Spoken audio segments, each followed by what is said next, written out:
அண்மை செய்தியாக பார்த்து வருகிறோம். மதுரை அலங்காநல்லூரில் ஜல்லிக்கட்டு முன்னேற்பாடுகள் தீவிரமாக நடைபெற்று வருகிறது. அந்த காட்சிகளை பார்த்து வருகிறோம். கூடுதல் விவரங்களோடு இணைகிறார் செய்தியாளர் அருண். அருண், வணக்கம். விவரங்கள். தமிழர் திருநாளாம் பொங்கல் திருநாளை முன்னிட்டு மதுரையில் 3 ஜல்லிக்கட்டு போட்டிகள் அடுத்தடுத்து நடைபெறுகிறது. தை 1ஆம் தேதி, அதாவது ஜனவரி 14, 15, 16 என அடுத்தடுத்து ஜல்லிக்கட்டு போட்டிகளான அவனியாபுரம், பாலமேடு, அலங்காநல்லூர் என ஜல்லிக்கட்டு போட்டிகள் நடைபெற இருக்கிறது.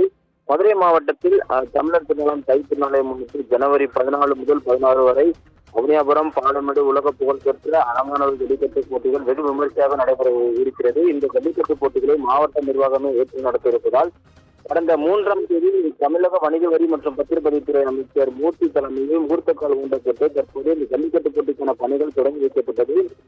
உலக புகழ்பெற்ற அலங்காநல்லூர் ஜல்லிக்கட்டை பொறுத்தவரை 16ஆம் தேதி நடைபெற உள்ள நிலையில் ஜல்லிக்கட்டு போட்டிக்கான ஏற்பாடுகள், அதாவது இந்த வாடிவாசல் அமைக்கும் பணி, அதே போல பார்வையாளர் மாடம், அதற்கான பூமி பூஜையை அமைச்சர் மூர்த்தி தொடங்கி வைத்த நிலையில் தற்போது காளைகளை அவிழ்த்து வரக்கூடிய அந்த பகுதி, அதே போல ஜல்லிக்கட்டு காளைகளுக்கான அந்த கால்நடை மருத்துவர்கள் பரிசீலனை செய்யக்கூடிய அந்த மருத்துவ கூடம், அதே போல காளைகளை அவிழ்த்து வைக்கப்பட்டு இந்த உரிமையாளர்கள் காளைகளை அழைத்து செல்வதற்காக கலெக்ஷன் பாயிண்ட் என்று சொல்லக்கூடிய அந்த பகுதி, பார்வையாளர்கள் மாடம், அந்த பார்வையாளர் மாடத்தை பொறுத்தவரை ஜல்லிக்கட்டு காளைகள் ஏதேனும் பார்வையாளரை தாக்காத விதமாக தற்போது தடுப்புகள் அமைக்கும் பணி உள்ளிட்ட பல்வேறு பணிகள் தற்போது நடைபெற்று வருகிறது. இந்த நிலையில அந்த கம்பு கட்டும் பணியானது முழுவீச்சில் நடைபெற்று வருகிறது.